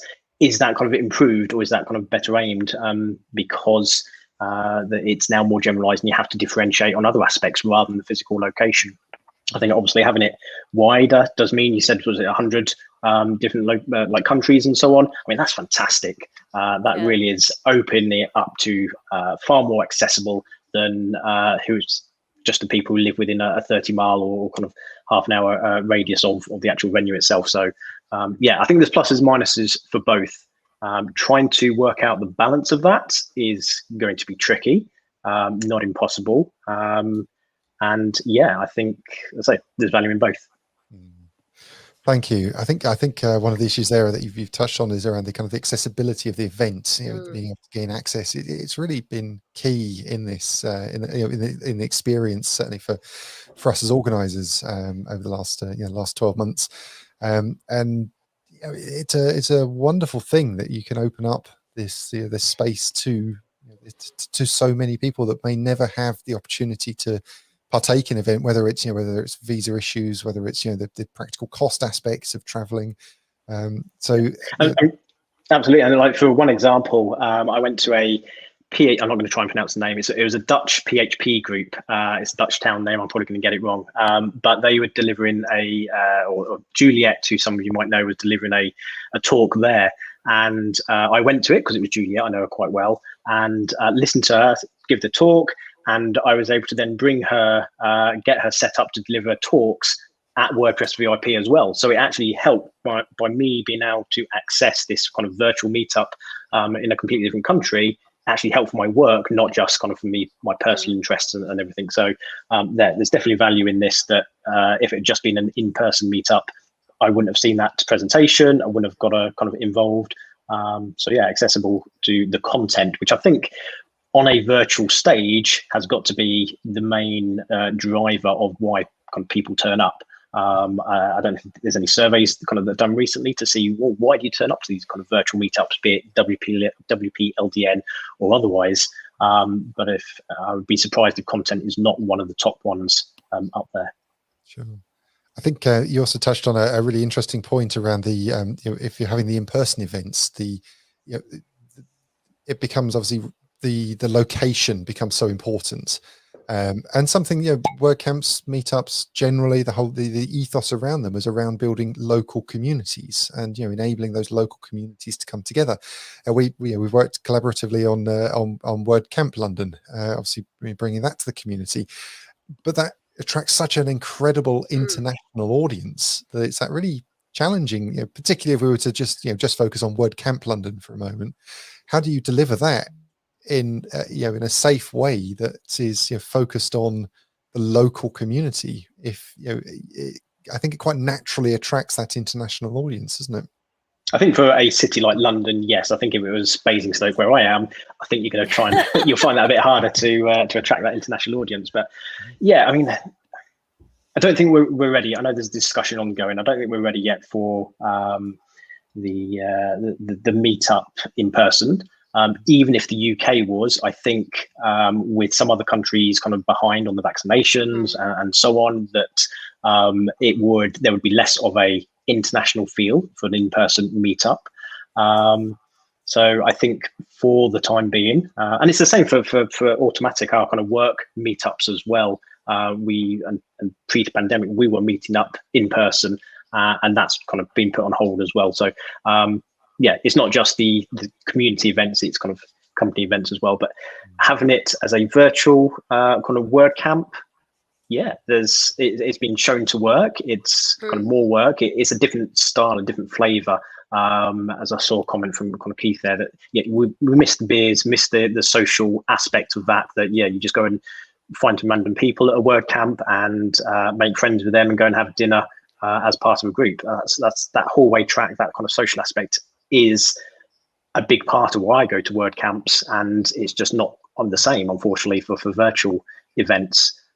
So trying to balance that, trying to get some social aspects like some online games or some what else? Work has done the wine sommelier, if I've got that said right, and like wine tasting events and stuff like that. So there's other things you can do as a social aspect of an online kind of community, but yeah, it's a different flavor. It's not the same as an in-person meetup. I think you missed our trash panda discussions that we had in the social. That got pretty wild. It's really interesting, actually. Look at the WPLDN specifically. We've had this. We've got this custom functionality with the tables, etc., in the social. But what we found is that this event has often continued on until sort of 3 a.m. UK time. We start at 6 p.m. UK time, and to have that continuation of discussion, I mean, often it's because we've got individuals in the call that are in different time zones, so it's it's very different for those as well. Those people that are in time zones where it's not 3 a.m. in the morning. But it's been fantastic that we've seen those conversations continue, even in that virtual environment, which I think is quite tricky to or it's been quite tricky to replicate. So I'm really pleased with some of the results that we've seen. Well, I mean, if you want to kind of finish earlier, just kick Leo off so he's not talking to 2 a.m. and then you'll carry on. But I think part of the perhaps the role as the organizer is just being able to provide a platform that facilitates kind of a meeting point, a hub that people can get together on a monthly or kind of fortnightly basis to chat about work. And I imagine it kind of probably goes off topic as well, but it's providing that community aspect still virtually, even if it just is a follow-on from an organized event. So there's a really good comment here from Mark. I had to break it into two, but it covers carrying from where you are saying, Gary, there, which is, could the event be differentiated in a way? There's little London about this event, which I know where he's coming from, which is fine. Perhaps therefore online events are for developers, designers, content marketing, etc. And the in-person ones are local focused events. Which so really it becomes a topic specific rather than kind of physical location specific. Which sort of comes back to that traditional thing of how the meetups were always locally focused and the WordCamps were slightly bigger focused, and then you went on to larger, so when you wanted to go into some depth of certain things in different directions, you had different size of events. Yeah, well, I know kind of in London at one point there was the WordPress WPLDN, there was the WordPress WP Hooked, which I think is still going as I assume it's a virtual event at the moment. There was a WordPress users group in London as well, and they've kind of, so there were distinct ones, but WPLDN was kind of always generic. We covered kind of all the ranges and all the roles on that, so perhaps that's where it's not quite so obvious, whereas WP Hooked, for instance, would still be or PHP London, for instance, would still be a very, in this case, technical focused event or topic, contents and talks.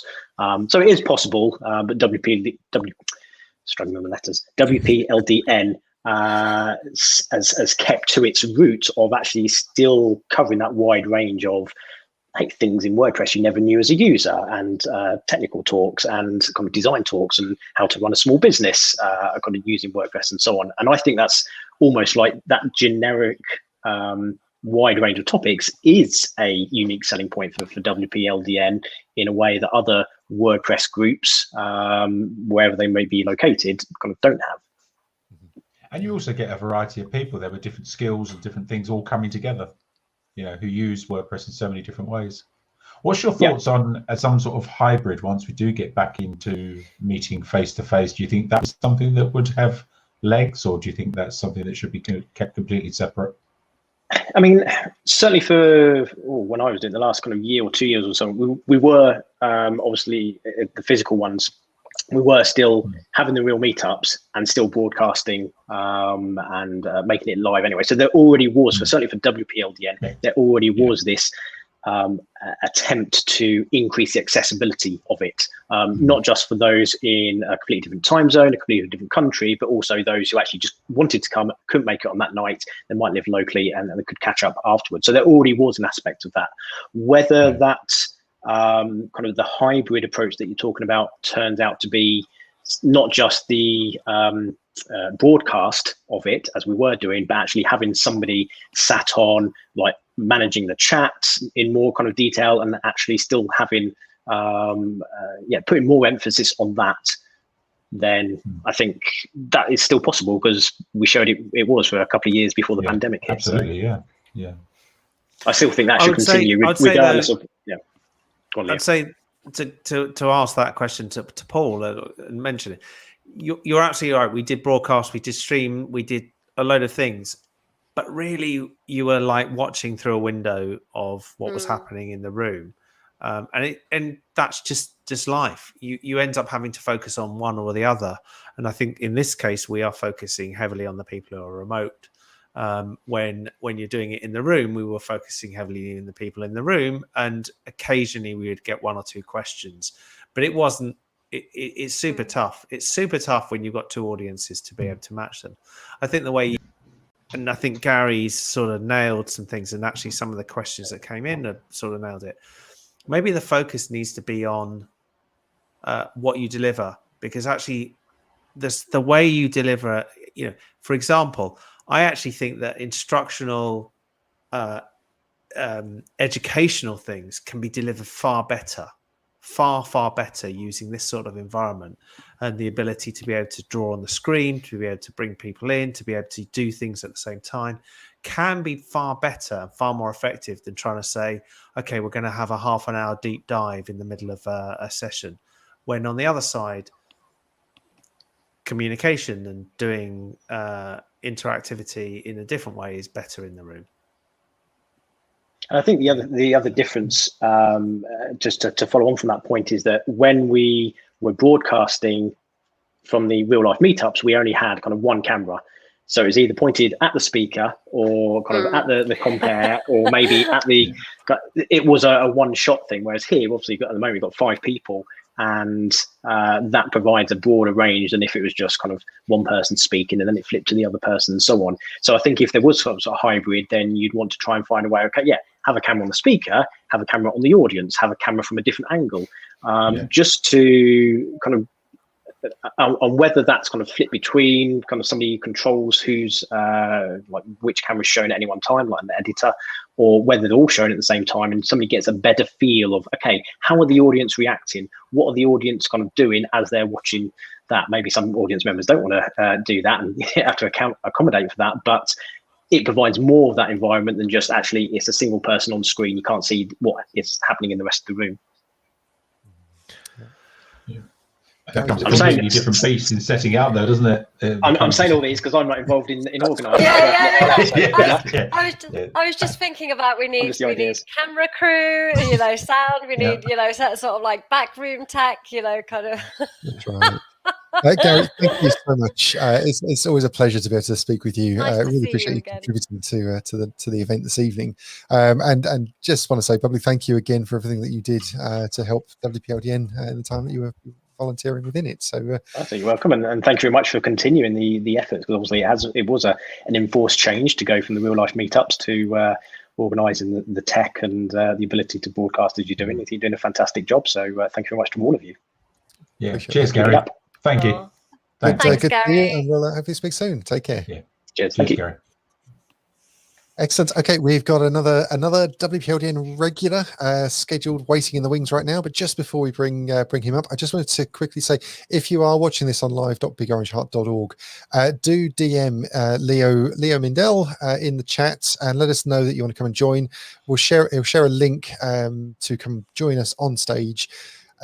You don't have to be up here for too long. If you want to just quickly, if you've got an opinion, drop it in, and we'll quickly scoot on through to the next person. But it's it's open for you to come and join us. We got another 10 minutes or so before we wrap this up. So please do, if you're interested if you have an opinion around the future of WPLDN, we'd love to hear from you.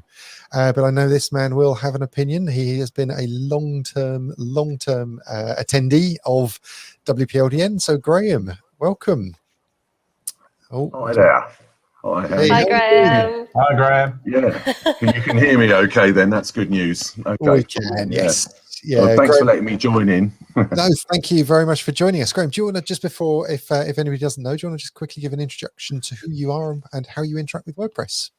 Yes, thank you, Dan. My name's Graham Armfield, as you can probably see. I'm an accessibility consultant, web accessibility, and one of the things I've been doing over the last 10 years since I went out on my own is I've been building websites, accessible websites for people using WordPress, and I've done quite a few of those. I've been involved in the WordPress community for 10 years or so now. WordPress London was probably my first real induction into that, and back when Keith was running it, and I've been attending often since then. And it's an important part for me, definitely, of maintaining and for me joining into, because like when I first came to WordPress London Meetup group, I didn't know anyone, and the welcome that I've always had from the WordPress London Meetup groups and other ones that I've been to in person when we did that, it's always been superb.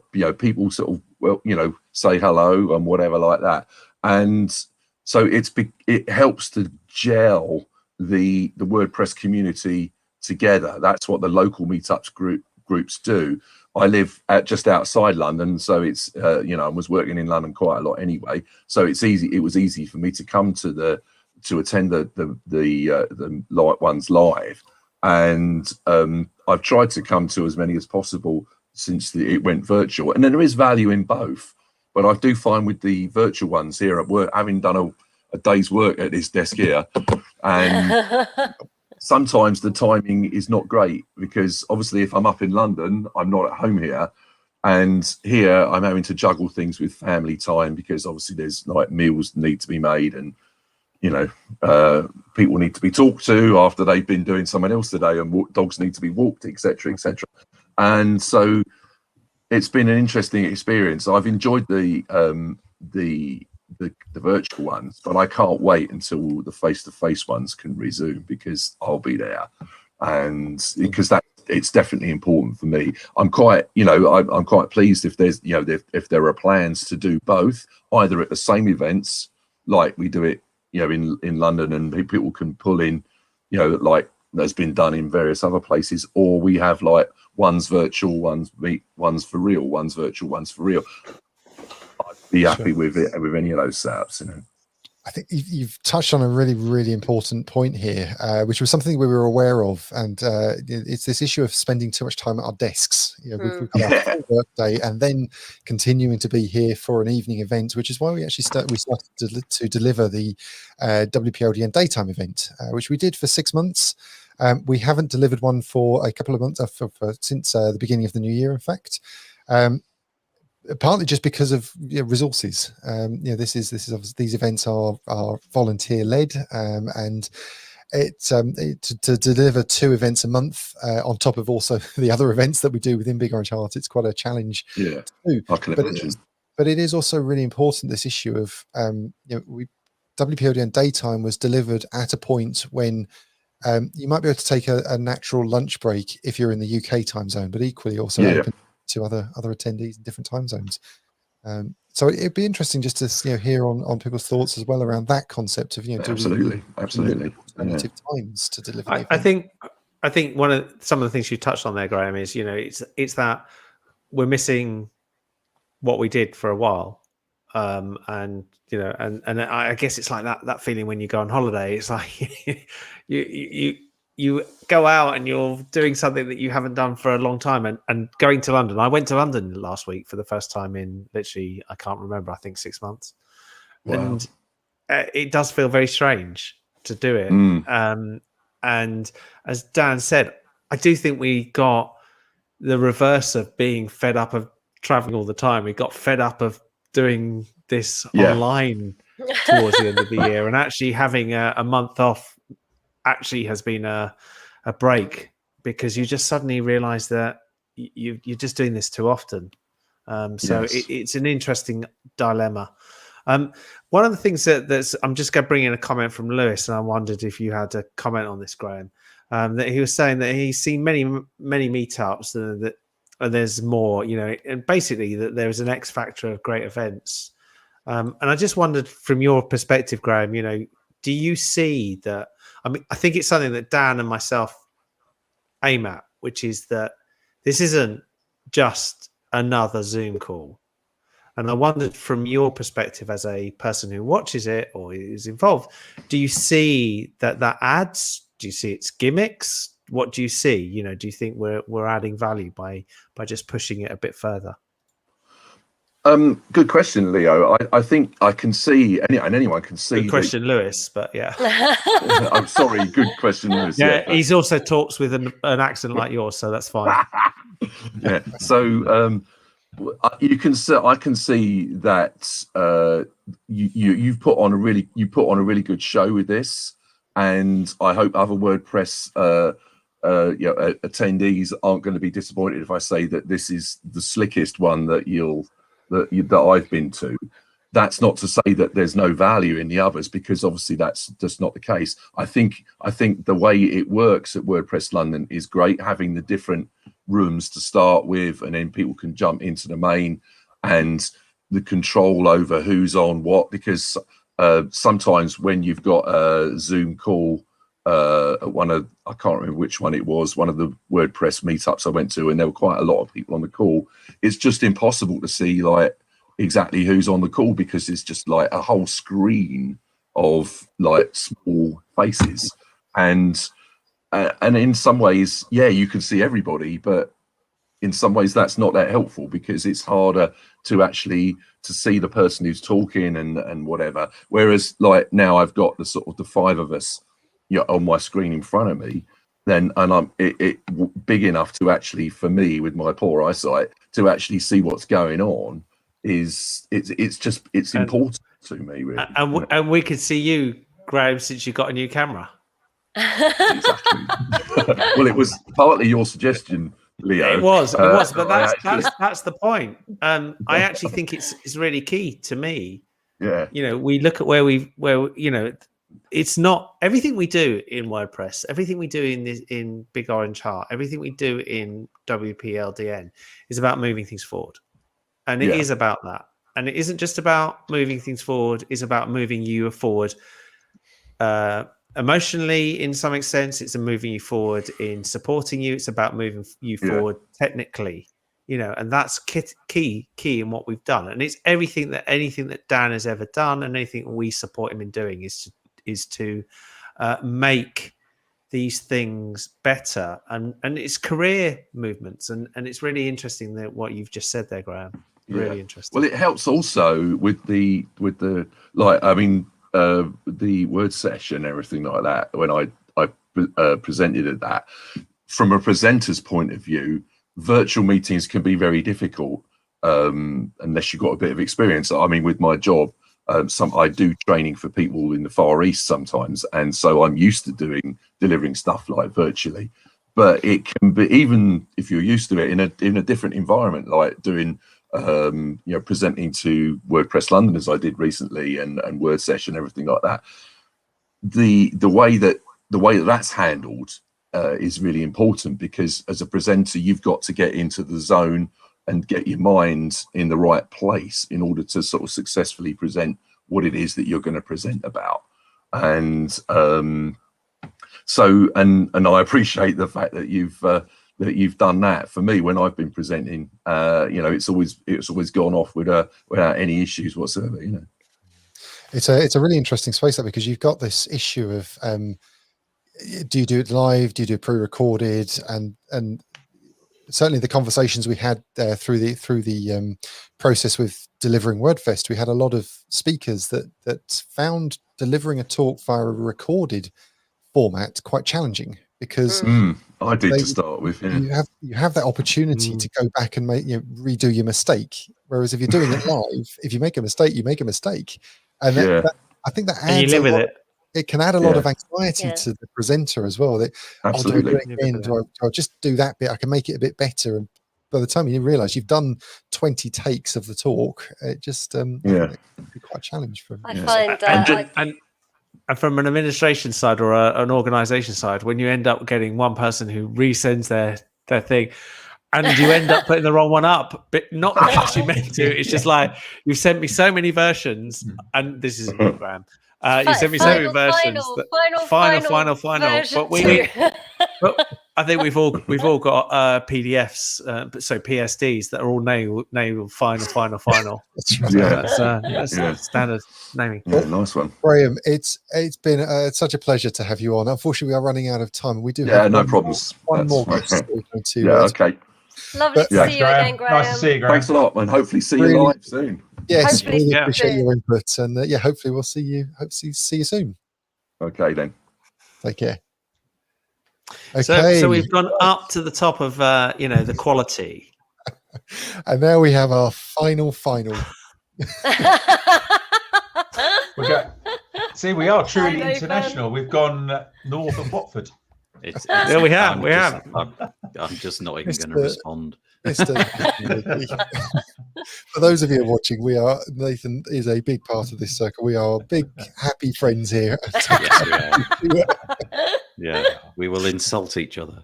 Yes, thank you so much. I really appreciate you. You're welcome. Joining us. I don't think we've actually spoken today, which no, that's unusual.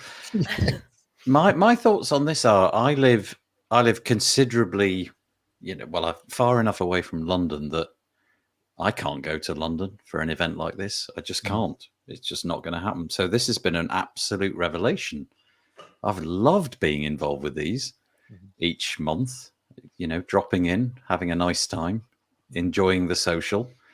So I'm hoping that there's going to be some sort of hybrid event when we're all allowed to be in the real world again. Excellent. How would you envisage that hybrid? Would you want to see that on the night, or would you want to see the more kind of dedicated event for virtual and something for the in-person? Do you know what? I think I'd be really happy just to have a camera pointed at the audience. So like almost from the speaker's perspective, just plonked next to the speaker looking at the audience, and that would satisfy me. And just being able to contribute, put your voice in, and obviously you've got multiple people here who are fielding the comments and so on. So if you take questions from the audience, you also take questions from the people who are attending live. And in the case of WordCamp London, there might be a dozen or so. What have we got today? 30, 40, 50, something like that. I feel that's kind of manageable. But also, we had Robert Jacoby. I don't know how to pronounce his surname. I mean, he's in America. Yeah. he has no real business attending the WordCamp. Sorry, he's not going to show up to the London event each month, is he? But he has been every month, as far as I've seen recently. Yeah, I think so. To the London one. I think that's marvelous. Yeah. Nathan, how important has the social aspect? Because one thing that I, have really enjoyed with people from all over the world is the social aspect that, we have the social before and after. How important would that be as part of any hybrid event? And how do you see that? I'm in a very lucky space in that I know a lot of you guys, and we've met in the real world, so I don't feel uncomfortable. You have too much. Yeah, sorry, but I don't feel uncomfortable doing the social after. And often we end up having a couple of drinks and chatting into the night. In fact, I would imagine none of us will go to bed before kind of 1 a.m. But I think the social bit's really important. But the thing is, on the screen, it's really awkward. There has to be a way to kind of overcome that awkwardness, and I don't know what that is yet. Zoom calls, terribly awkward. This kind of thing, quite awkward unless you're willing to, unless you're willing to put yourself on a camera and be willing to impolitely interrupt somebody 50 times. All of those things happen over and over again. And I don't think there's a solution. There really isn't a solution. You just got to become... Well, there is actually. And there is and there isn't. Some of it is actually technological barriers that people don't realize. The first and the obvious one, which we're all doing, is we're wearing headphones. So if anybody who's watching this wonders why they have issues particularly on Zoom, if everybody in the call is wearing headphones, Zoom turns off noise cancellation. You also have to have your hair cut. So that's another matter.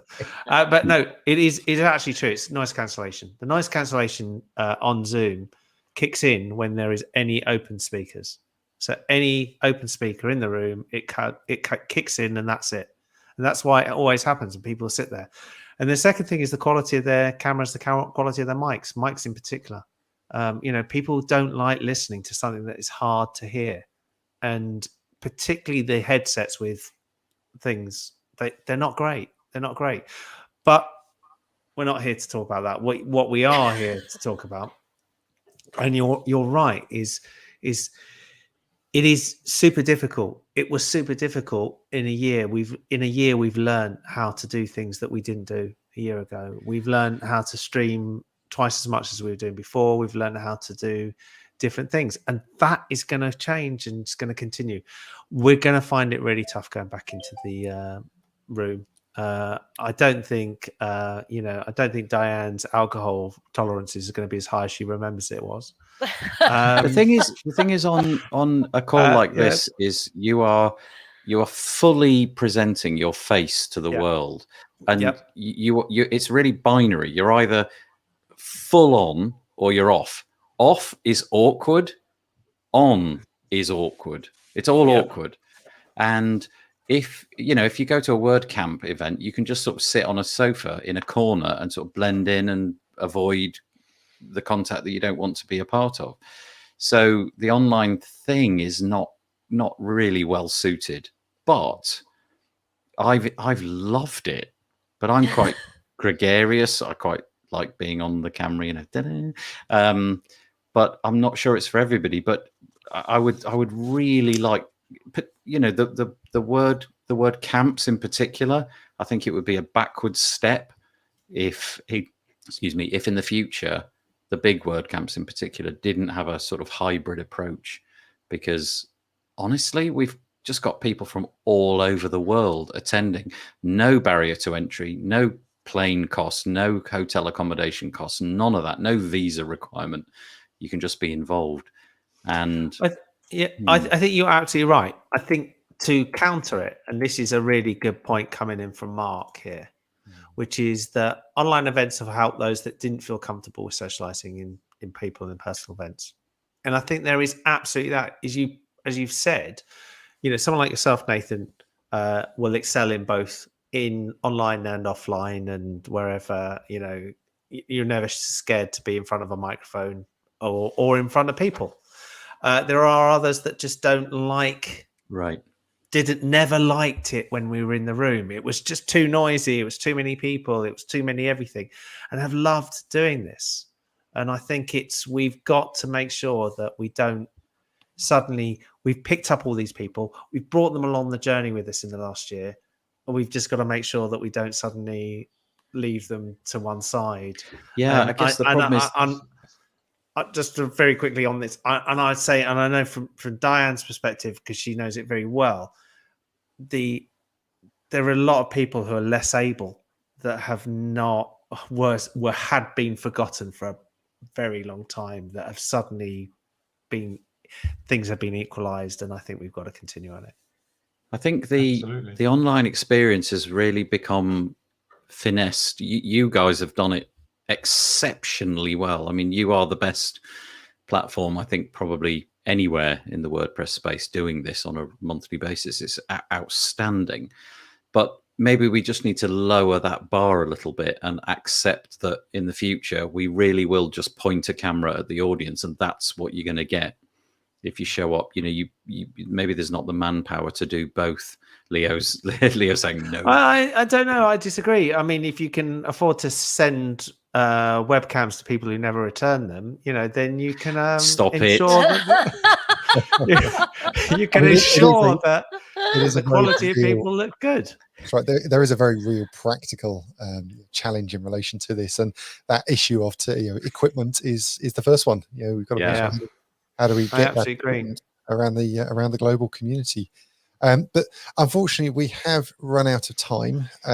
Nathan, I'm so grateful for you giving your time this evening and joining us here live at WPLDN. It's always a pleasure to have you with us. Hopefully we can continue some conversations in the social with you in a moment. But for now, we're going to remove you from the stage. So thank you very much. Bye. Thank you so much. Bye-bye. Thanks, Nathan. Bye-bye. Take care. Oh, my mouse has decided to die on me. Sorry, Leo, would you mind doing the honest? Thank you. Yeah, I didn't do it impolitely this time. I just quietly lowered Nathan off. Thank you. I mean, that's been a fascinating conversation, and there are so many issues around this subject of how do we move forward. Obviously, we're in still in a space of unknown. We are following guidance that we're being given here in the UK in relation to obviously the in-person side of it. As I mentioned at the start of this event, we did announce a while back that we would continue to deliver virtual events, only the virtual format, through the remainder of 2021. We'll obviously continue to monitor what happens here within the UK in relation to that. I know there's obviously there's been some big pushes in relation to vaccination within the UK, so very thankful for that. But obviously there are still many of us, including myself, that have not had jab yet. So because you're a baby, that's why. I'm 1 year under the requirement at the moment. Thank you. Paul, Diane, Leo, thank you very much for obviously being part of that conversation and everything that you've done over the last 12 plus months to enable us to do this. We've had a lot of very positive feedback about the event over this course of this evening. Obviously, that wouldn't be able to do that without the input that you've given over this period of time. So thank you all very much. Thank you. I think there was a quick comment that came in from Robert, a different Robert, that says he's really looking forward to meeting up again in person after a day's work. He likes the ideas of hybrid, but I think he nails a lot of the points in there. So if you're in the chat, you'll see it. So there's some really good comments in there. Thank you. Yeah. And thank you everybody else who's put in their comments. That it's just been really nice to hear and just to bounce back whether what we're doing is working or not, and where we can make it better. Absolutely. I mean, and this is the point. I mean, WPLDN is for you, the community. Then I would always say the London community previously, but of course, we're in a situation where we can open this up to a much wider community. So your thoughts, your inputs are always appreciated. And I'll show there is in fact a feedback form available if you're on live.bigorangehart.org right now. Again, we'd love to hear from you about through that form if you have further thoughts, and I'm sure we will continue some conversations in the social, which we are going to jump into momentarily. But before we do that, I just wanted to say a big thank you to our sponsors, Automatic, Cloudways, Funnel Packs, Weglot, and Yoast for supporting Big Orange Heart, which in turn is enabling us to be able to deliver this event. So thank you very much. If you haven't already, we'd really appreciate it if you could hit that link, big.ht/thanks. As I say, that will form a nice little tweet for you to thank all of those companies.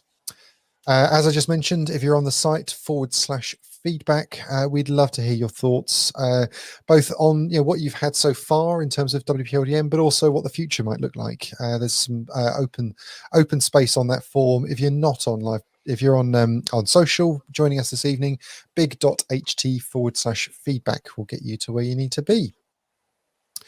Okay, we're talking 27th of May. Get that date in your diary. It's the next time around we're going to be delivering the WordPress London Meetup. I can't believe we're in May already. It's a bit scary. We're going to wrap up now. We're going to head over to the social. If you're on live.bigorangeheart.org, the link is at the top of the page into the social. jump in there. You're able to start your own table. You can jump onto other people's tables. Don't feel we all have to sit on one massive table where we're all trying to speak over each other. The idea of this is to enable you to have these smaller breakout sessions all within the same space, so we're not having to move around all over the place. As I've mentioned, these events are enabled by Big Orange Heart. Big Orange Heart is a non-profit that supports and promotes positive wellbeing and mental health within the remote working community. If you have the means, if you have the ability to, if you've taken away anything from this event, we would really appreciate any form of support. big.ht/give, or there is a nice little donate button right underneath the video here. Every single penny helps. And one last time, wordfest.live, July 23rd, we're going to be doing it all over again, the 24-hour festival of WordPress. We would love to have you on board. As I say, we have an open call for speakers. We have an open call for sponsors. We will be opening the call for volunteers very shortly. We would love to hear from you. That is it. I just want to say a huge thank you to Diane, Paul, and Leo. Really appreciate your time and enabling us to deliver this event this evening. Oh, and thank you, Dan. Thank you, Dan. Everything that you do. You're very, very welcome. Okay, so I think it's we should probably head over to the social and just continue the conversations. Cool. Cheesy waves. Cheesy waves all around.